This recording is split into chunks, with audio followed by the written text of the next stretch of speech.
the joy is to create the vision, and you have to do all that tedious work to create the vision. But that's where the joy is going to be. Brian Smith here, and welcome to the Dream Path Podcast, where I try to get inside the heads of talented creatives from all over the world. My goal is to demystify and humanize the creative process and make it accessible to everyone. Now let's jump in. Hugo Moro is on the show. Hugo is a Seattle-based Cuban-American artist who got his start in the art world in New York City in the 1970s, where he attended the Pratt Institute and the Fashion Institute of Technology. Hugo would go on to obtain his Master's of Fine Arts at Florida International University in Miami, where he also served as an adjunct professor. With collections in Miami, Oklahoma City, Napa Valley, Havana, New York, London, Denmark, and Seattle, Hugo has clearly made a splash internationally, but he's also worked in many capacities in the art world: a graphic designer, an art director, and an art dealer. But his current gig is studio artist at Project 106 Artist Studios at Pioneer Square in Seattle. How cool is that? This is where he creates an eclectic and diverse body of work, including public installations for the city of Seattle, mixed media on panels, mixed media on chromogenic-print, found objects on panels, and even burned chairs on walls, which he talks about during the interview. Hugo is one of those artists that mastered the fundamentals of what lay people might think of as art. For example, some of his graphite drawings are almost photorealistic, but the majority of Hugo's work is not as straightforward or accessible as a photorealistic drawing. When you look at Hugo's body of work, you realize this is a guy who isn't concerned with mass appeal or even commercial success. He's far more interested in creating something unique that springs from his soul, without an agenda and without chasing anything beyond the goal of perhaps evoking emotions or questions. I met Hugo through a mutual friend, Jenny Thomas. Earlier this year, she sent me a link to his website, which I've included in the show notes. After looking at his work, I knew I had to hear his story. Artists like Hugo fascinate me because they have a particular type of creative courage that I've always admired. And that's the courage to dive into a world that is not clearly defined, has no concrete rules, no clear path to success, and is riddled with challenges along the way, which probably causes most aspiring artists to quit long before they're able to make a living in the art world. So without further ado, let's jump into my conversation with Seattle-based artist Hugo Moro. Thank you for making time for me, Hugo. Really appreciate it. I appreciate being invited, Brian. Yeah. So tell me, we have a common connection. How I found you was through a common friend, Jenny. How do you know Jenny Thomas? I know Jenny through common friends. We meet regularly, and that's how I met her and her partner, V. So I think since we arrived in Seattle 6 years ago, we met her pretty quickly, pretty soon after that. And she lives in the neighborhood. Yeah. So do you live in your studio, or is that just your workspace? No, I live on Queen Anne, and I have a studio space on Pioneer Square. So now I'm home. Yes, I looked at your studio space online and the street view of it. It looks really cool. It looks dedicated just to artists. Yeah, that whole area in Pioneer Square, this I think it's called the TK building, was established before I got here as live work spaces for artists, and then for culture, which is a local facility that handles grants that derive from certain taxes that are implemented, I think, for hotels. So they take those taxes and funnel them to artists or cultural activities, cultural facilities in the city. So anyway, that's for culture. And my studio is right below that, or was right below that. Through the COVID crisis, it became really difficult to access the studio. And so I just recently informed my landlord that I was going to be leaving at the end of September, and I'm waiting to hear about studio space in Georgetown. So right now I'm working from home best that I can, and the couple of one project I'm doing is pretty it's geared to it's a photography storytelling project. So that's kind of was adapted to be done from home this year. It's been going on for 12 years in person throughout the world. And this year, when they chose Seattle as the host city, they had to adapt it to do it online. So, Yeah. we're dealing with all of these constant changes. So what are your concerns from a business standpoint and creatively that COVID brings to the table for you as an artist? Yeah. Well, I rely on projects funded through the Office of Arts and Culture and through grants that are facilitated through for culture. So the one project that I had um, that's been put on hold is a temporary installation, public installation project that's been not put on hold, but it's been pushed back. So I don't know when I'm scheduled to do that. And so the funds planned, that was planning on, that were going to be coming in from that are now in play. I don't know when they're going to be coming in. I have a couple of solo exhibits next year, which have also been delayed, and the time um, of them is also in play. So my production for the shows um, is been it's been also delayed. So there's so of this uncertainty. I'm sure I'll have time to pull them together once I get the dates. But um, although those are not necessarily well, one of them is funded through a grant, so I won't have access to the second part of the grant until the exhibition is manifested. So that's another, and then paying for storage space, being between studios, costs of moving, and all of those things are sort of dealing with it as they come, on a daily basis. It's like figuring out when to pack the studio and move it, waiting for the maybe possibility of having the other studio become available, and how do I, juggle putting it in storage and then taking it back out of storage. So we're all Right. kind of dealing with that level of uncertainty. The Office of Arts and Culture, is that what you called it? Yeah, Is that a city entity or a state entity? it's a Seattle entity. Okay. Yeah. So I would imagine that the city of Seattle has a pretty big interest in making sure that it's sort of considered an arts hub. And that's why they're providing grants to artists to kind of keep them in the city and keep them creating. Is that one of the reasons why you see artists gravitating toward metropolitan areas like Seattle and Miami and New York? Yeah, definitely. Personally, I moved here from Miami, and I think that here in Seattle, um, these funds are much easier to access. I think I'm more proactive here in Seattle, so I can say that those funds weren't also available in Miami.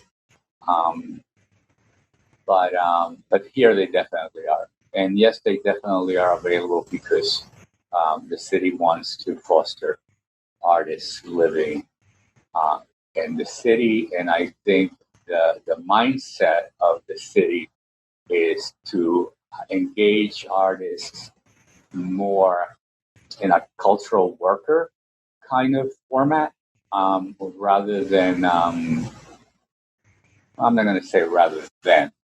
One of the elements that I see more clearly here in Seattle is how the artist can engage in the community as a cultural worker. And so the model that I'm understanding as I see it here in Seattle is that a lot of these grants are geared to bring artists and art to communities that have less access to culture on a daily basis. So I find that really interesting and rewarding to be able to make work that gets shown that way rather than in galleries, which is fine too.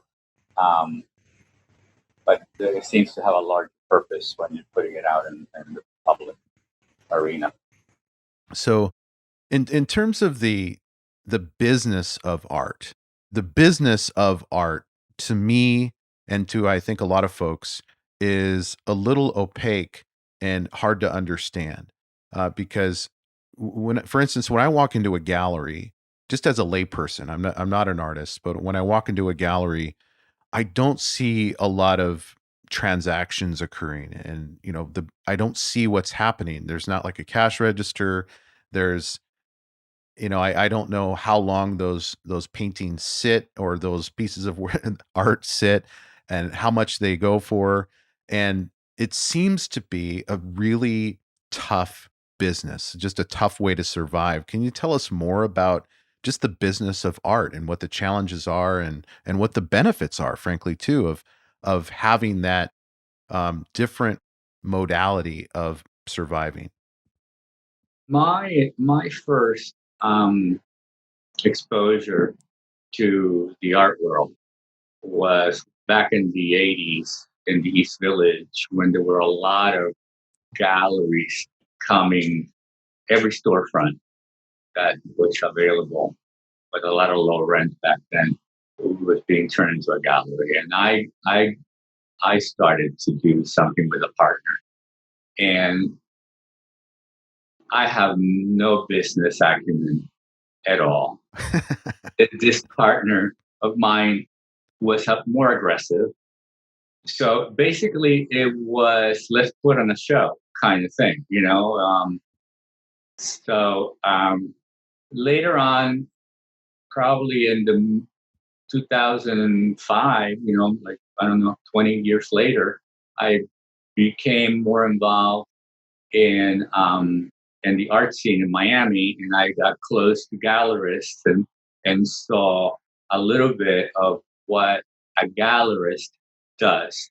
And I mean, very social, very business, like I would imagine any other business. It's very aggressive, and you have your clientele, and you follow up, and you're constantly contacting the press to promote, and it's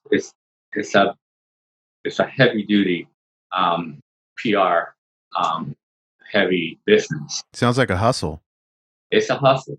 It's definitely a hustle, and you're hustling, art, and some gallerists, or the gallerists that I became familiar with, really loved art, and they were doing contemporary local artists, giving people opportunities, students out of college, and artists from,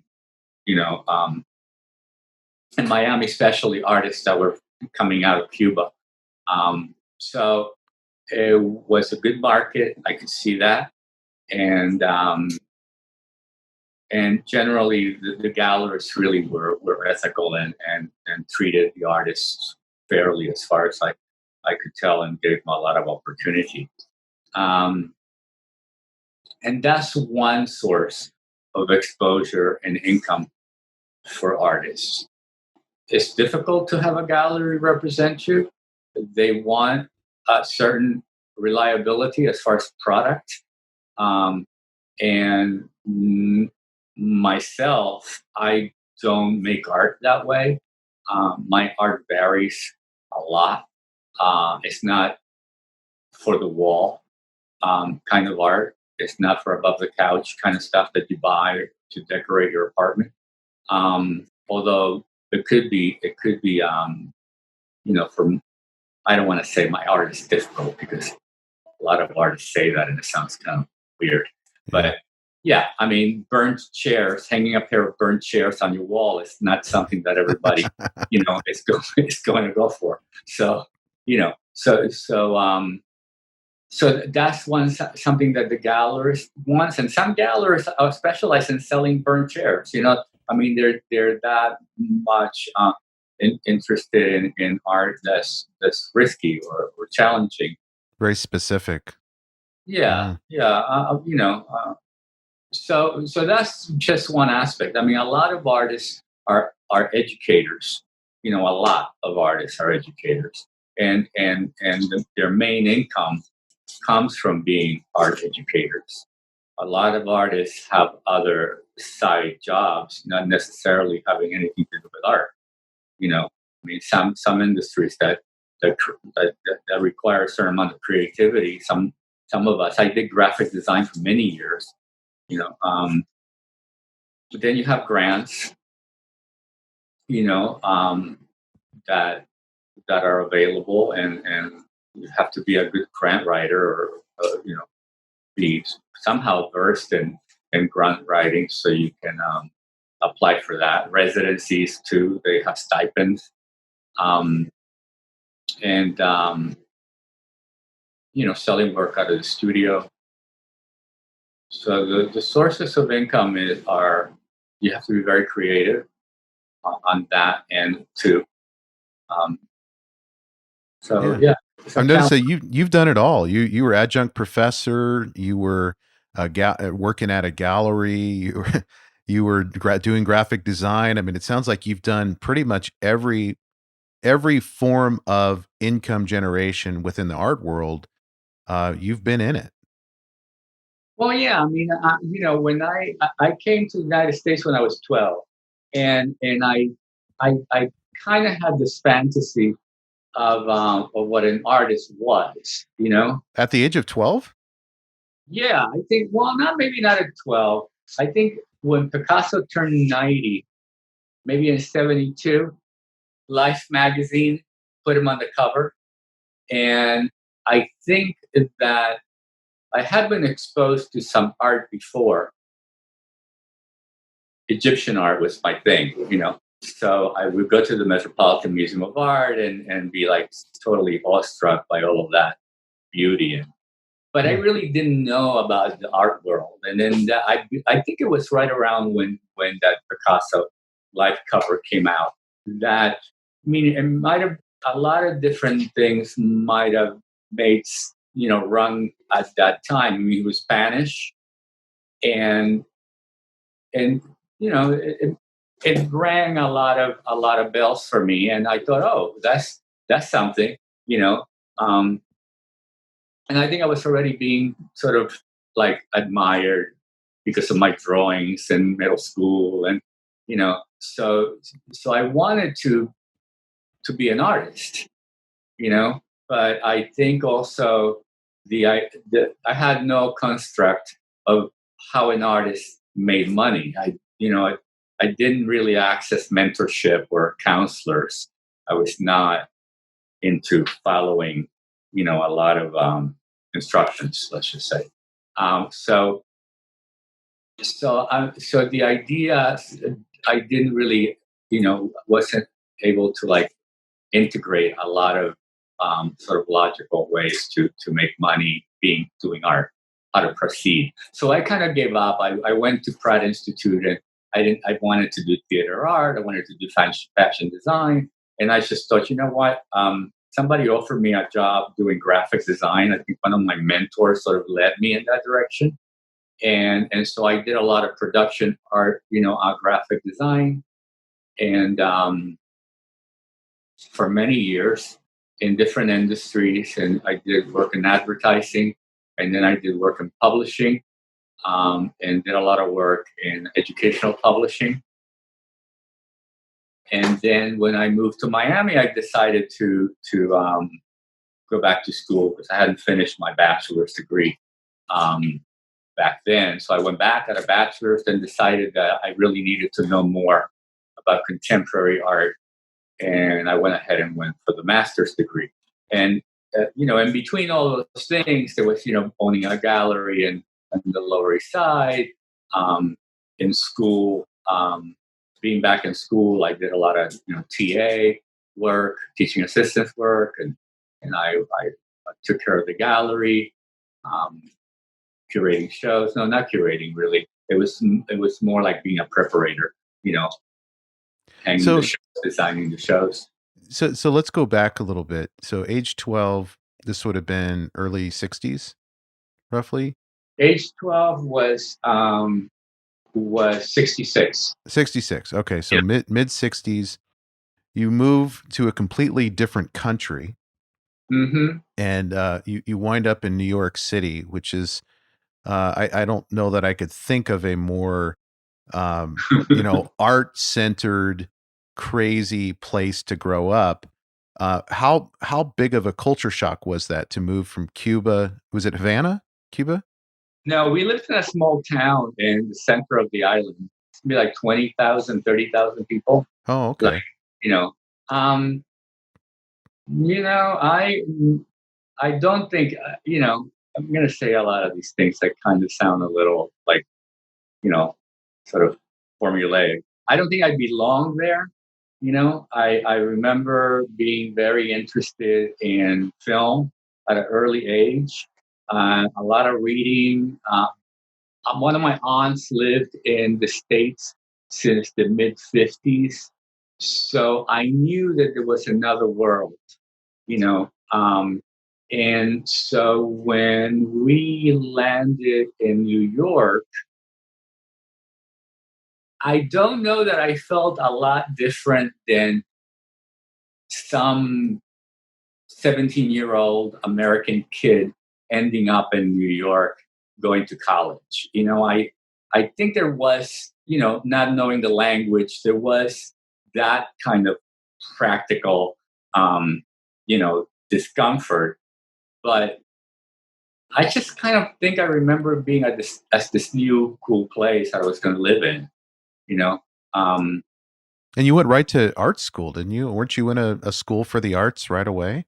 Well, I went to a regular, grade school. I was a couple of years back, so I was in the fifth grade and sixth grade in public school. Then I went to junior high school, middle school, and that's when there were art teachers, specialized art teachers and art classes, and the teachers started complimenting me, on my drawing ability, and I picked up English pretty fast. I was very good at reading, so I got moved along pretty quickly. So, but after being here 3 years in school, I got some kind of residency scholarship at the Brooklyn Museum.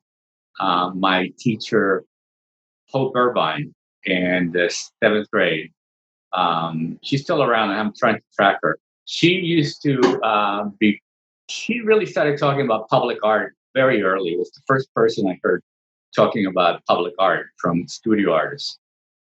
And she hooked up with Joe Slice. Joe Slice were the people that used to do the light shows at the Fillmore East.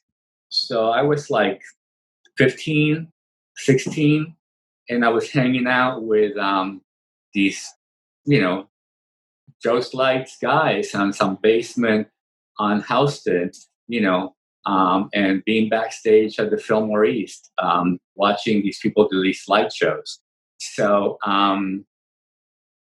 that world, just I kind of like walked into that world, but wasn't really in it. I was kind of in the periphery. And then, started working. And I did go to the High School of Art and Design. I applied for high school and went to the High School of Art and Design. That's when the trouble started because I liked nightclubbing a lot more than I liked going to school. And so, I applied to Pratt Institute. I got into Pratt Institute, but by then, what is it called? The die was cast. I was not going to go down that path. So, path? What path is the Pratt Institute? Well, the Pratt Institute path would have been, getting a BFA in some sort of art discipline, fashion design or theater arts, and joining that industry, as a full-fledged college graduate, and following whatever path those people follow in those industries. I wanted to just make money and pay my rent and party. So, so that's what I did. And during those years, that's when I got into the East Village art scene. And that was a lot more, we're all kids. So there wasn't any sort of hierarchy. We were just all kids, in our 20s, setting up galleries. And some of us, were very savvy and were able to promote some really good artists. And now they're still very successful and middle-aged and older. Did you ever cross paths with Andy Warhol? Yeah, I did. When I had our gallery on 11th Street, there was an artist named Lady McGrady, and she was British, and we met her and really liked her and gave her a show. And she was good friends with Andy. And so Andy came to the opening, and I only remember having a little conversation with him with the alligators came up for some reason.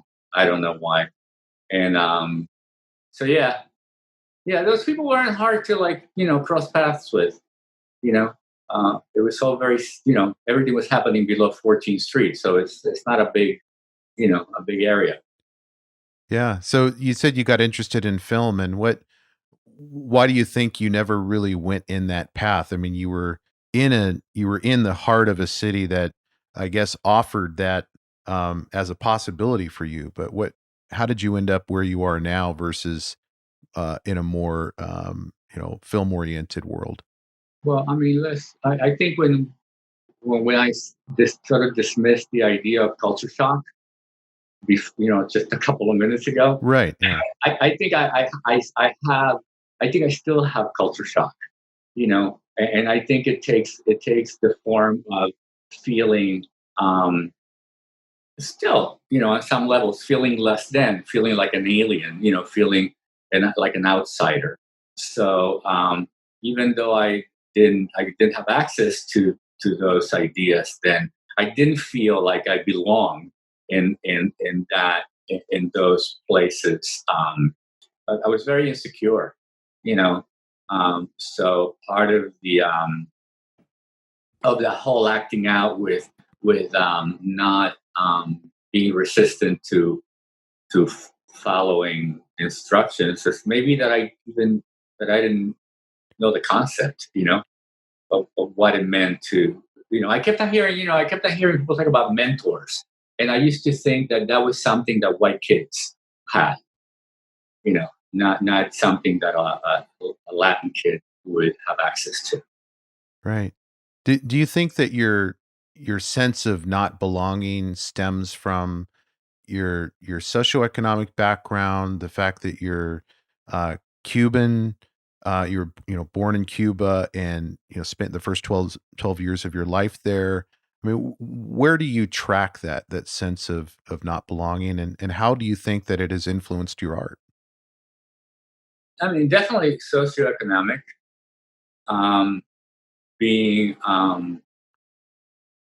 Being a Cuban immigrant, although we were considered political refugees, which is like a little higher up, with privileged immigrants, just because we can we can be used as commodified into the American anti-socialist agenda. So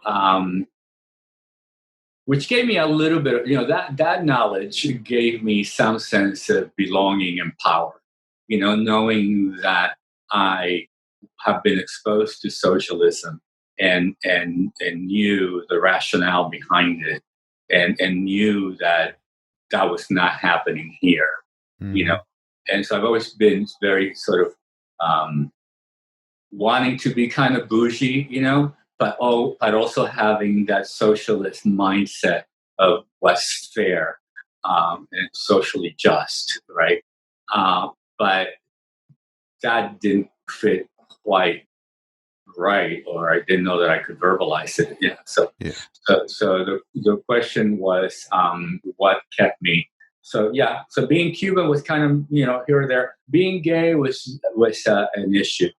There was a lot of, even though I was very verbal about it and very out from an early age, there's always that sort of internalized, phobia um, that affected how comfortable I felt around other people. Yeah.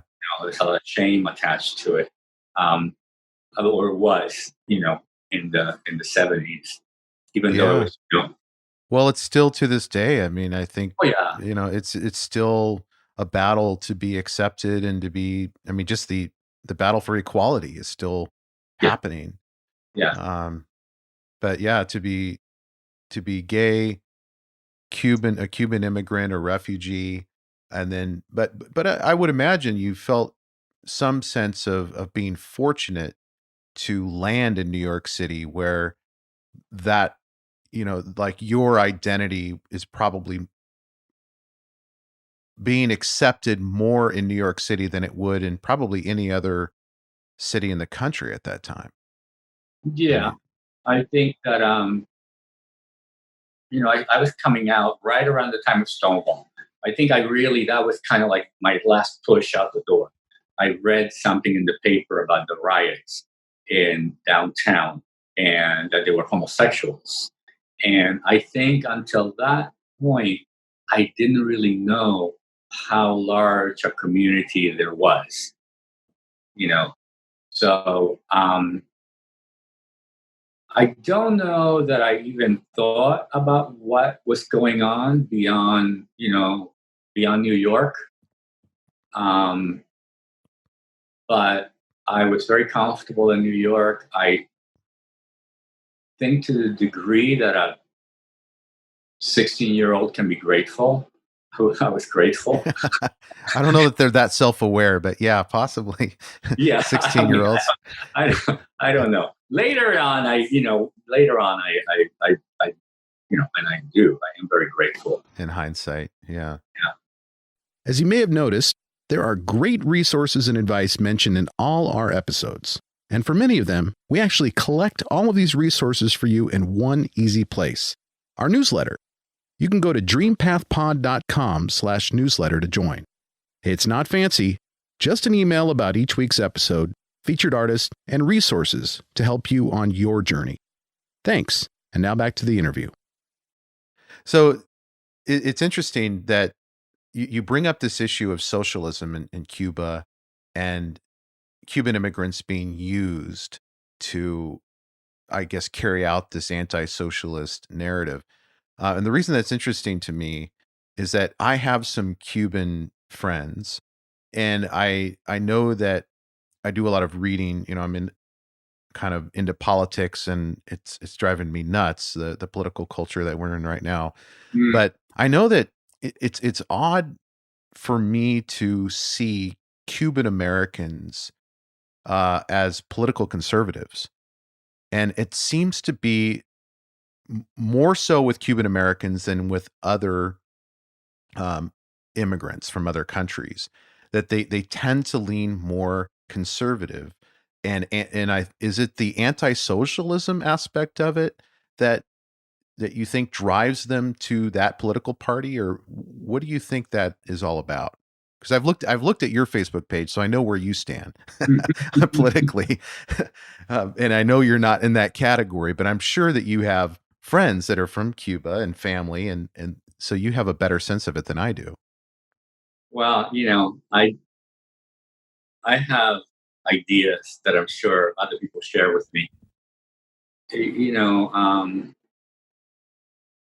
working to make money generation after generation, but in creating some sort of business or industry, um, is a fine thing, you know. Um, and that was taken from many Cuban families.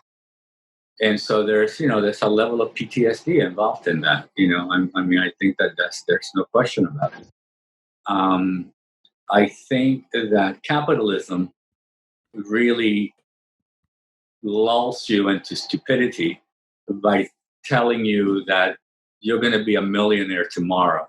You too can be a millionaire, and I think Cubans of all social stratus in Cuba bought into that because we were a colony of the United States. So the idea of letting the rich get richer because tomorrow I'm going to be one of them, I think is one of these ongoing problems with our society, right? And so that's been going on forever. Yeah, Uh, the false narrative. right, right. And Yeah. so they come here, the Cubans, I mean, with a shared PTSD, that even though they didn't lose millions, somebody they knew through the paper lost millions. And it wasn't right. I mean, on some level, um, these people work for these things, and whether they share them or not, it was their property. Um, so it was a very sudden change, and even I mean, 1950s, the early people, the sort of upper middle class that came in the early 60s, they were traumatized, and they had the young children. Those children were traumatized, and their grandchildren were traumatized. And you still have a lot of that. And you have a lot of, family loyalty where, you know, younger Cubans, less and less, but younger Cubans have that knee-jerk reaction to socialism because they're being, loyal to their, parents and grandparents, um, and it's very confusing. you know, I mean, I think I'm not, philosopher in sociology or something like that. But Right. it has to be very complicated to unravel all this stuff and put it in a place where it has some sort of logical order of why things are the way they are. But Yeah. greed, I think, is the main factor. Yeah. I'd like to go back to this concept of the not feeling a sense of belonging somewhere and how that may have influenced your art. And I'm going to go out on a limb here um, and speculate that that lack of sense of belonging or a feeling of not belonging may have influenced your choices of mediums. Because you say maybe your art is not as accessible because you can't hang it on a wall, or if you do, it wouldn't be um, easy to hang a burnt chair on a wall. But I'm looking at just the variety of mediums that you use, and the they aren't really it isn't the type of art that you would see on Amazon.com, like, oh, I need some art to decorate my house. I mean, you're making some choices that are not commercial choices, clearly. These are, installations that you're putting in on fences and benches. You're creating panels that have multimedia on the panels. They're not paintings. They're not. It's hard to define them. Do you think that your somehow your lack of sense of belonging has driven you to those mediums, if that's a word, or media um, choices? Yeah, it has to. I think that craft, whether it's like being very proficient and drawing or painting. That's what I was being taught in school early on. And there wasn't a lot of exposure to contemporary art in the 70s in school. At that point, there was, I remember a kid coming back from college to talk to us in high school and telling us, oh, yeah, you got to go to the school because there they teach you how to make money. And he didn't use that term, but he used to, how to do things, And if you go to Pratt Institute, they'll have you throw an egg off the roof and go down and talk about it, and, and this was like in the mid 70s, so it was like, oh, really? Throwing an egg off the roof. That's, I couldn't put two and two together, and I was somewhat aware of what contemporary artists were doing then, but mostly really I was in love with fashion then. So I really wasn't aware of what was going on in the contemporary art world.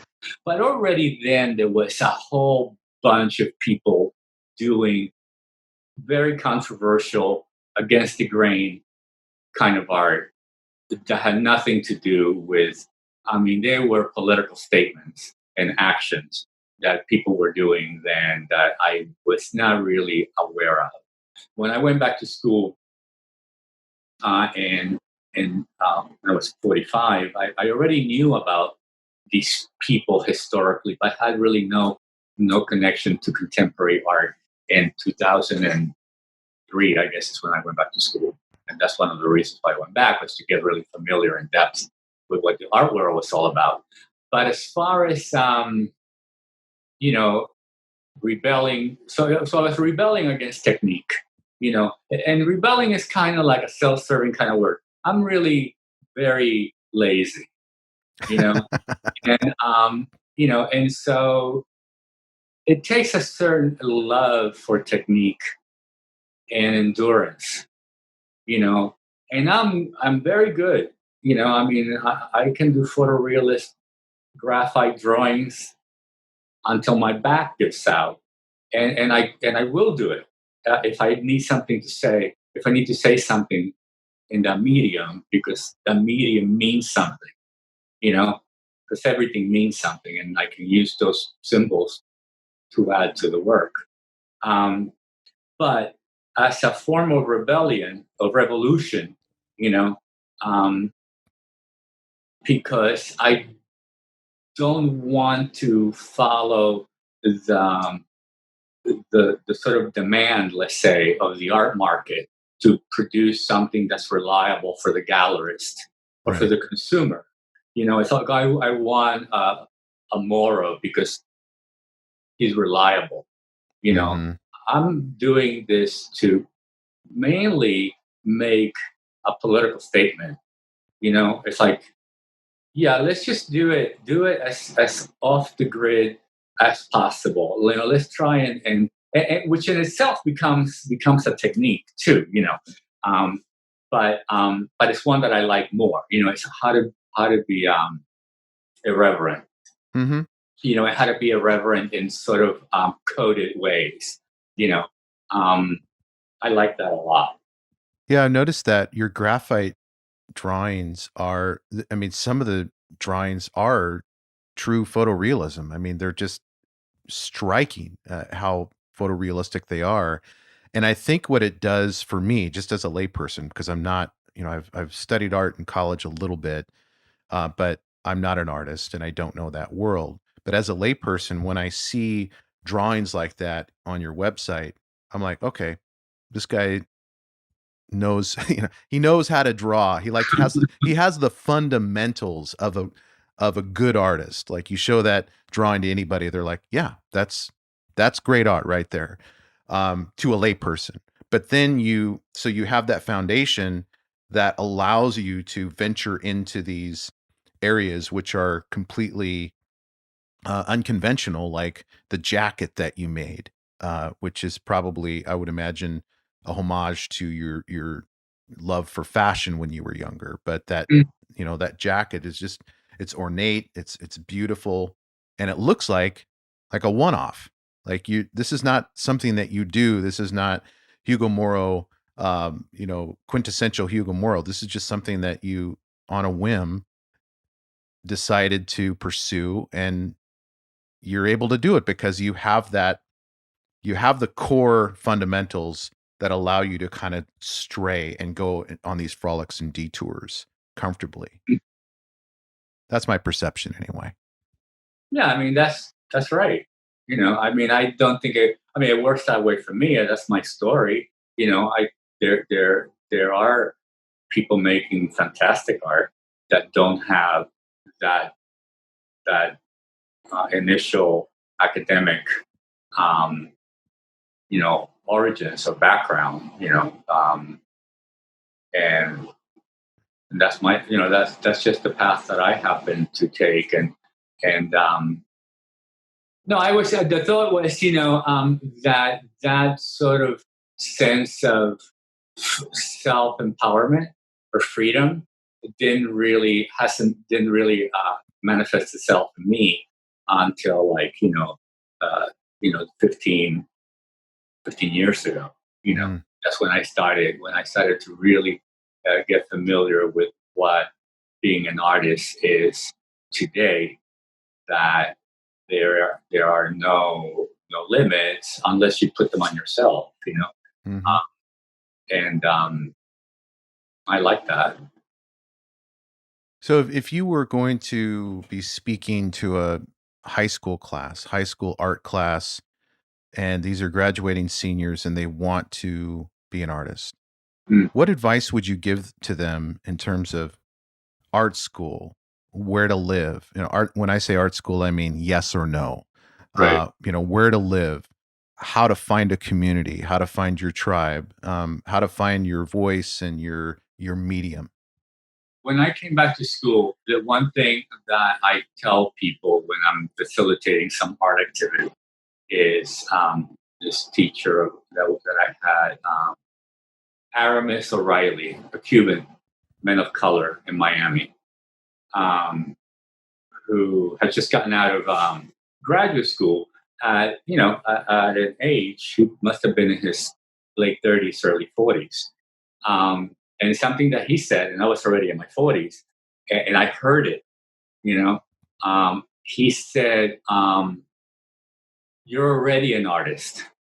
You're not here to become an artist. You're already an artist. Mm. And so that that is something that I would say, you know, to those seniors. I've also heard something that I can't attribute it to anybody right now, but it's like, if you want to be an artist, don't do art. Just go out and do whatever, which is kind of a little hippy dippy or sort of existential or whatever, right? Uh-huh. But it kind of makes sense in a way, It's don't sort of like put your nose to the grindstone, with this endeavor to achieve this thing, you know. Mm-hmm. Just chill and kind of try different things, you know. Because it's wide open, it's just totally wide open. Yeah. Well, it makes sense. I mean, I interviewed a screenwriter who recently passed away. Her name is Bettina Gilois. And one of her memorable quotes from her interview was that there's a story logic to life.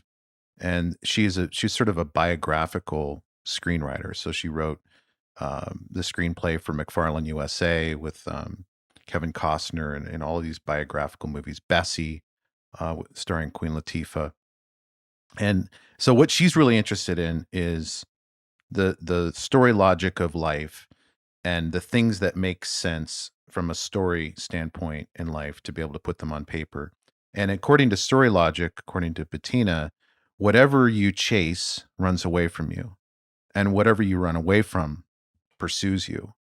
Mm. So the best approach in life is to be, and to not get too wrapped up in chasing something or running away from something.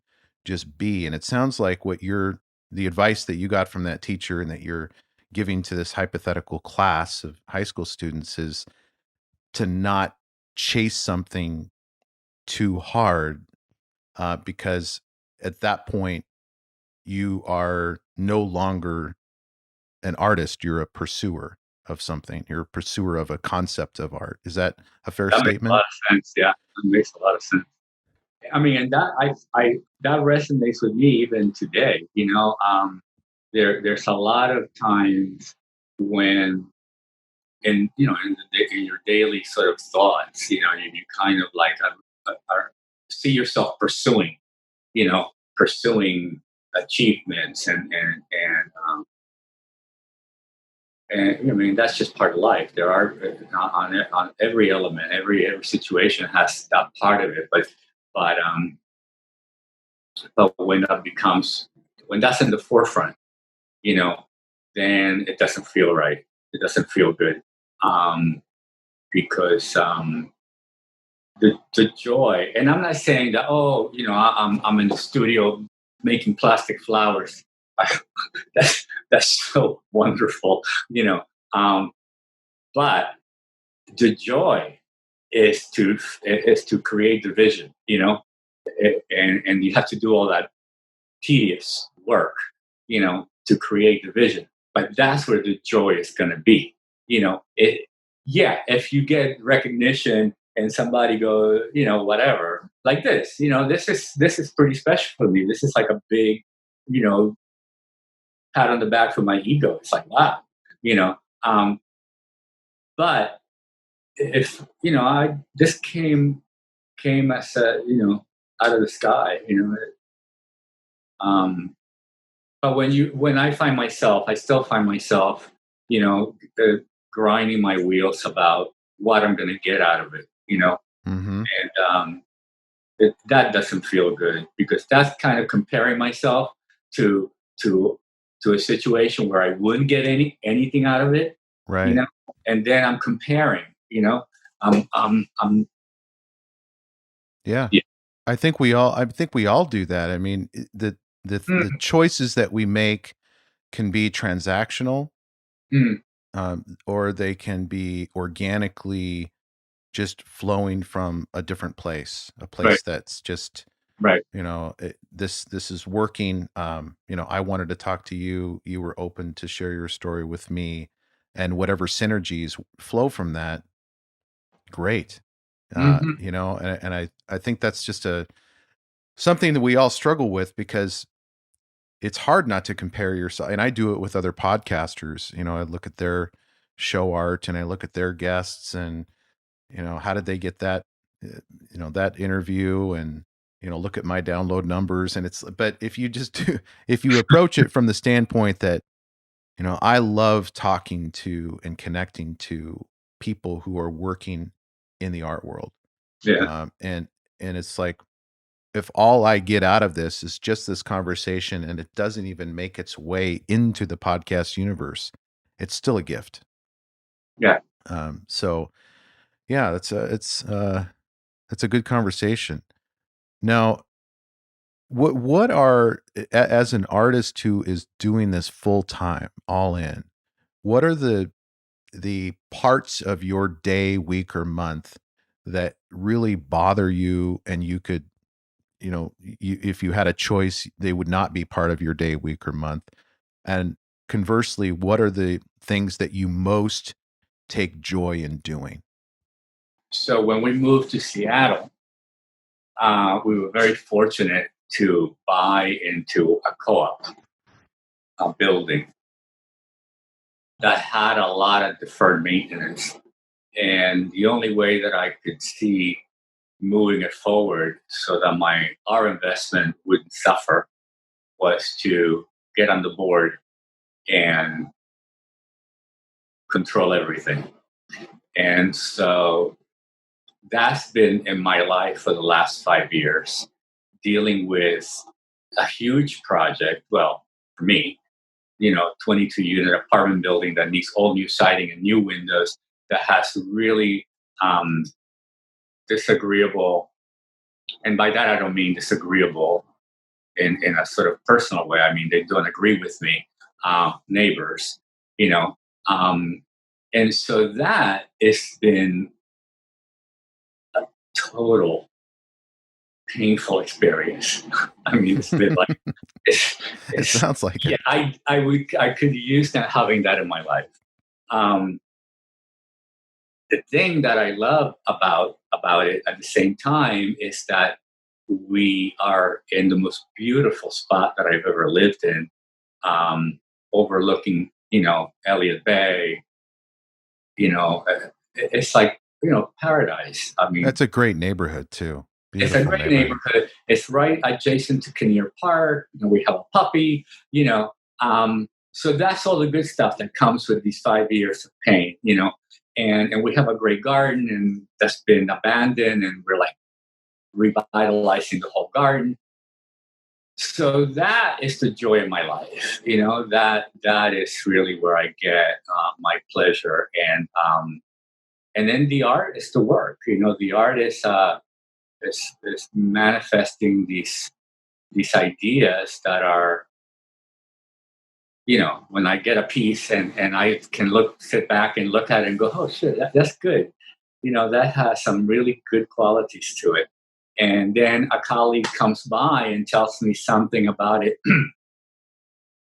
where, she acknowledges what I'm hoping, other people see. It's like, you know, that kind of makes my world stop a little bit, Right. uh, it's very, that's, that's a high, you know, and you can't be high all the time. Just, So the high you're referring to is sort of the confirmation of, yeah, you've made something that you are excited about, but when you see someone else confirm that it is indeed special, that's the high. yeah, that's Yeah. definitely a high. Yeah.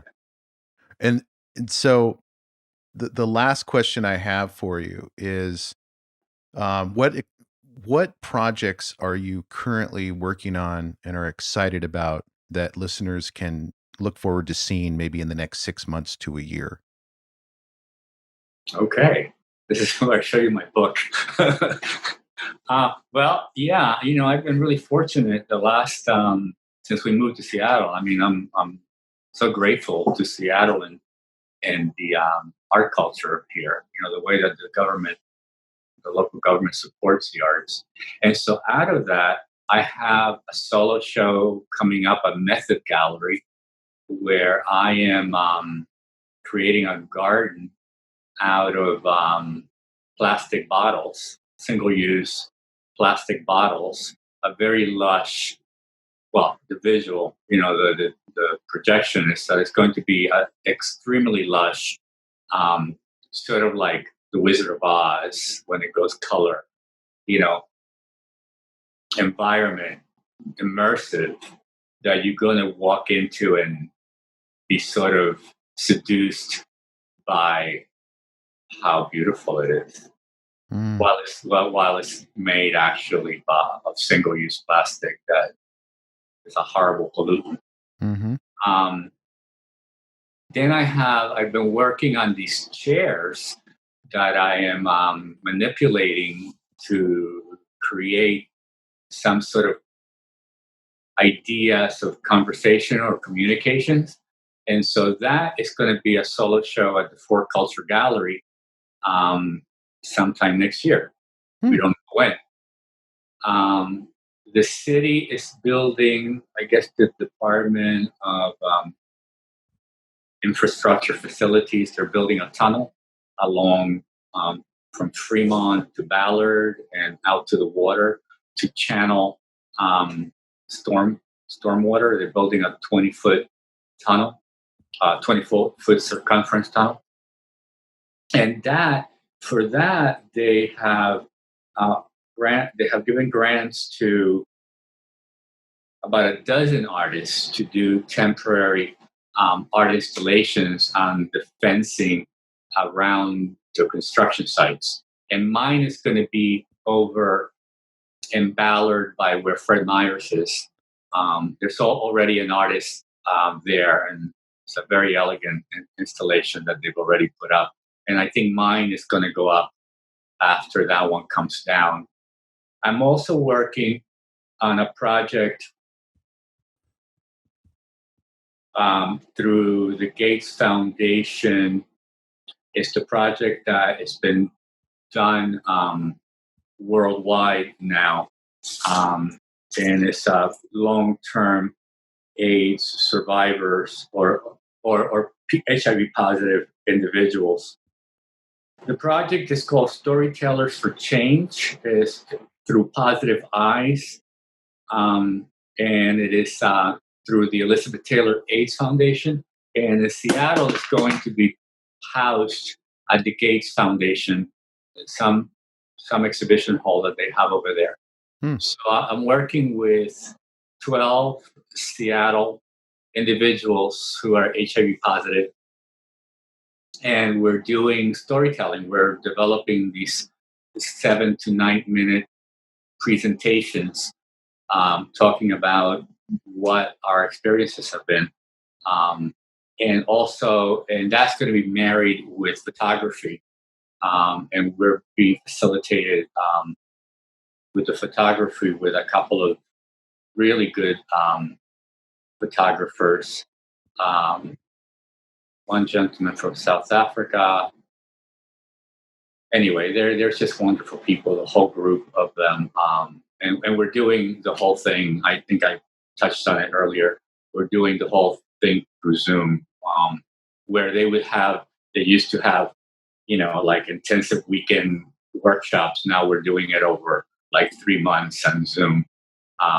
So that's challenging because it's ongoing, it's slow. We're depending on media to move the project along. So, I have quite a full plate. Yeah. Well, it's a lot of exciting projects going on and coming up this year and next year. If you could send me any links you have to those projects, I'll put them in your show notes when your episode launches. Okay. And listeners who are interested in Hugo's work can go to his website, which is hmoro, MORO.me.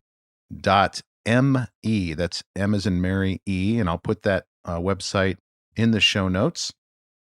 Hugo, thank you so much for sharing your story with me and spending so much time talking about your journey. It's been fascinating. Well, I feel very honored. Thank you for asking me. Hey, thank you for listening, and I hope you enjoyed today's episode. If so, I have a favor to ask. Can you go to wherever you listen to podcasts and leave me a review? Your feedback is what keeps this podcast going. You can also check us out on Instagram, Twitter, and Facebook with the handle @DreamPathPod. And as always, go find your dream path.